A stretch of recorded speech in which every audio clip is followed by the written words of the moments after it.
नमस्कार. House of Shivaji नावाच्या पुस्तकात सर जदुनाथ सरकार लिहायला लागतात. ज्या माणसाचा स्मरण माणसाला पुन्हा पुन्हा व्हायला पाहिजे तो माणूस म्हणजे राजाधिराज छत्रपती शिवाजी महाराज. ज्या माणसाचं चरित्र किंवा इतिहास हा जरी पहिल्यांदा वाचला असला तर दुसऱ्यांदा वाचणं तुम्हाला आम्हाला गरजेचं वाटायला लागतं. तो माणूस म्हणजे राजाधिराज छत्रपती शिवाजी महाराज. सिंहाच्या जबड्यात घालून हात मोजितो दात, हीच खरी मर्द मराठाची जात असं छातीटोकपणे सांगणारा पहिला मर्द मराठी मावळा म्हणजे राजाधिराज छत्रपती शिवाजी महाराज. पारतंत्र्याच्या नदी सुद्धा मातेच्या चरणावरती स्वातंत्र्याचा पहिलं पुष्प अर्पण करणारा, स्वातंत्र्याचा पहिला रणधुंजार म्हणजे राजाधिराज Chhatrapati Shivaji Maharaj. The forever history of British king अशी ज्या माणसाची ख्याती होती तो माणूस म्हणजे राजाधिराज छत्रपती शिवाजी महाराज. महाराष्ट्राच्या मातीमध्ये 150 महार वत्न देऊन आरक्षणाचा जाहीरनामा करणारा जगाच्या इतिहासातला पहिला राजा म्हणजे राजाधिराज छत्रपती शिवाजी महाराज. महाराष्ट्राच्या मातीमध्ये पहिली पाणी अडवा आणि पाणी जिरवायला राजा म्हणजे राजाधिराज छत्रपती शिवाजी महाराज. आशिया खंडामध्ये स्वतःचा नाणं तयार करणारा जगाच्या इतिहासातला पहिला राजा म्हणजे राजाधिराज छत्रपती शिवाजी महाराज. महाराष्ट्राच्या मातीमध्ये पहिला सागरी पूल बांधणारा पहिला अभियंता म्हणजे राजाधिराज छत्रपती शिवाजी महाराज. महाराष्ट्राच्या मातीमध्ये पहिलं नौदल तयार करणारा जगाच्या इतिहासातला पहिला राजा म्हणजे राजाधिराज छत्रपती शिवाजी महाराज. छत्रपती शिवरायांचा इतिहास जेवढा ढाल तलवारींचा आहे तेवढा तो बदलाचा, मुक्तीचा, परिवर्तनाचा, स्त्री मुक्तीचा आणि मानवमुक्ती असला पाहायला मिळतो. कारण छत्रपती शिवरायांनी कधी वेद वाचले नव्हते तर तळागाळातल्या माणसांच्या वेदना वाचणारा जगाच्या इतिहासातला पहिला राजा म्हणजे छत्रपती शिवाजी महाराज. छत्रपती शिवरायांचा युग प्रवर्तक धोरण मांडण्यासाठी आपल्या समोर उभा आहे. नमस्कार. स्पर्धक सांकेतिक कोड क्रमांक 120 आपल्या समोर विषय मांडतोय युग प्रवर्तक राजा छत्रपती शिवाजी महाराज. इसवी सन 1774 साली अर्थशास्त्रज्ञ ॲडम स्मिथ यांना an inquiry to the countess of the nature नावाच्या ग्रंथामध्ये प्रस्तावनेत असं लिहिलं आहे या जगामध्ये दुष्काळ पडतो आणि दुष्काळ पडल्यानंतर देशामध्ये दुष्काळाचं व्यवस्थापन कसं करायचं हे तुम्हाला आम्हाला शिवचरित्रातून शिकायला मिळतं. आणि बाबासाहेबांनी या जगाला नद्याजोड प्रकल्प सांगण्याचं काम केलं.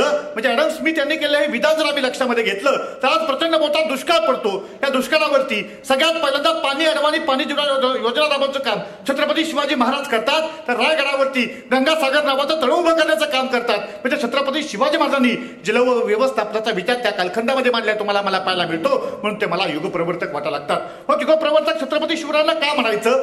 आज तुम्हाला आम्हाला 4 युग माहिती आहेत पण या 4 युगांच्या पलीकडे स्वतःचं 5वं युग ज्या माणसानं घडवलं, ज्या कालखंडामध्ये मोगली आणि सैतानी सत्ता या देशामध्ये राज्य करत होत्या, 350 वर्षांची गुलामगिरी होती, अशा कालखंडामध्ये प्रत्येक मावळ्याच्या मनामध्ये भगवं वादळ निर्माण करण्याचं काम छत्रपती शिवरायांनी उभं केलं होतं. आणि स्वराज्य नावाची संकल्पना या देशामध्ये उभी करण्याचं काम केलं होतं. या देशातला पहिला आणि शेवटचा शस्त्रकार, इंग्रजांचा शेवटचा आर्मी ऑफिसर असणारा फिलिप मॅजिन नावाचा व्यक्ती भारतामध्ये येतो. आणि भारतामध्ये आल्यानंतर तो असं म्हणतो मी जगभरातल्या 5,500 राजांचा अभ्यास केला. आणि जगभरातल्या 5,500 राजांचा अभ्यास केल्यानंतर 5,500 राजांपैकी या भारतातल्या 3 राजांनी मला प्रभावित केलं. यातला 3रा राजा होता शिकांचा राजा रणजितसिंह कौर, 2 नंबरचा राजा होता सम्राट अकबर आणि पहिला राजा होता छत्रपती शिवाजी महाराज नावाचा. कारण जगातला सगळ्यात पहिला एकमेव राजा आहे ज्या राजाला कळालं होतं या देशातलं सैन्य हे पोटावर चालतं आणि पोटावर चालणाऱ्या सैन्यासाठी वतनदारी पद्धत रद्द करून वेतनदारी सुरू करणारा जगाच्या इतिहासातला पहिला राजा म्हणजे छत्रपती शिवाजी महाराज होते. तोच फिलिप मॅजिनी असं म्हणतो जर शिवरायांचा इतिहास तुम्हाला आम्हाला समजला असता आणि या देशातला मावळ्यांनी तो इतिहास स्वीकारला असता तर कदाचित आमच्या इंग्रजांनी 150 वर्ष भारतावरती राज्य केलं नसतं. म्हणजे दूरदृष्टी असणारा जगाच्या इतिहासातला पहिला राजा म्हणजे शिवाजी महाराज होते. म्हणून त्यांना युग प्रवर्तक म्हणलं असावं. मग छत्रपती शिवरायांना युग प्रवर्तक का म्हणायचं? मी ज्या पुण्यामध्ये उभा आहे त्या पुण्यामध्ये काही दिवसापूर्वी एका तरुणीनं एकतर्फी प्रेमातला कोयत्याला हल्ला झाला होता. तर याच पुण्यामध्ये शिकणाऱ्या क्लास 1 अधिकारी झालेल्या कोपरगावच्या एका कन्येला राजगडावरती एकतर्फी प्रेमात नेऊन तिचा खून केला गेला होता. कोपर्डी, भिलवडी, सोनई, जवखेडा, खर्डा अशा या देशातल्या स्त्रियांच्या अत्याचाराच्या घटना घडत असताना ज्यावेळेस या देशामध्ये हिरकणीसारखी एखादी महिला 350 वर्षापूर्वी एखादा कडा सर करते तर छत्रपती शिवाजी महाराज तिचा साडी तोडून सन्मान करतात. सांगतात तुझ्यासारखी निर्भीड आई जोपर्यंत महाराष्ट्राच्या मातीमध्ये आहे तोपर्यंत महाराष्ट्राच्या मातीला कोणताही गनिम, इंग्रज, पोर्तुगीज हात लावू शकत नाही. या देशामध्ये महिलांना 50% आरक्षण नाही पण 100% संरक्षण देणारा जगाच्या इतिहासातला एकमेव राजा म्हणजे छत्रपती शिवाजी महाराज होते.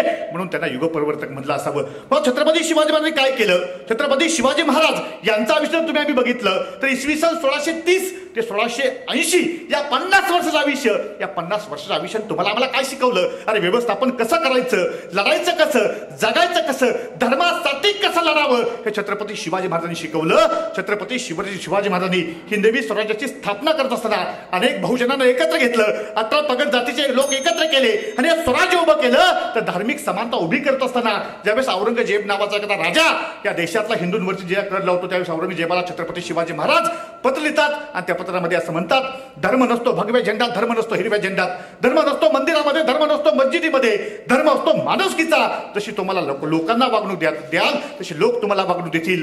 तो औरंगजेब असं म्हणतो, शुभा मिगरूर है, शुभा मिगरूर है, लेकिन शुभा का दिल दूध जैसा सफेद हे. ज्यांच्या दुश्मनांनी तारीफ करावी असे राजे छत्रपती शिवाजी महाराज होते. शिवरायांच्या स्वराज्याचा आदर्श आजच्या राज्यकर्त्यांनी घेतला जावा. या देशातली सरकार जशी कपडे बदलावे जशी बदलत असतात, पण उत्तम राजनीती कशी करावी हे शिवचरित्र तुम्हाला आम्हाला शिकवलं. शिवचरित्रात एकाही शेतकऱ्याला आत्महत्या केल्याची उदाहरणं तुम्हाला आम्हाला सापडत नाहीत. त्यामुळे शिवाजी महाराज युगप्रवर्तक ठरतात. त्यांचा तो विचार तुम्हाला आम्हाला स्वीकारता यावा, तो स्वीकारावा हा आशावाद व्यक्त करतो. जाताना सुहास चव्हाण या शब्दात फक्त एवढं सांगतो, अरे शत्रू समोर कधीच नाही झुकले आमच्या माना, छातीवरती वार झेलतो तोच मराठी बाणा, निधडी छाती ढाला आमची आई भवानी साथीला, आम्ही श्रद्धेने मुजरा करतो महाराष्ट्राच्या मातीला. धन्यवाद.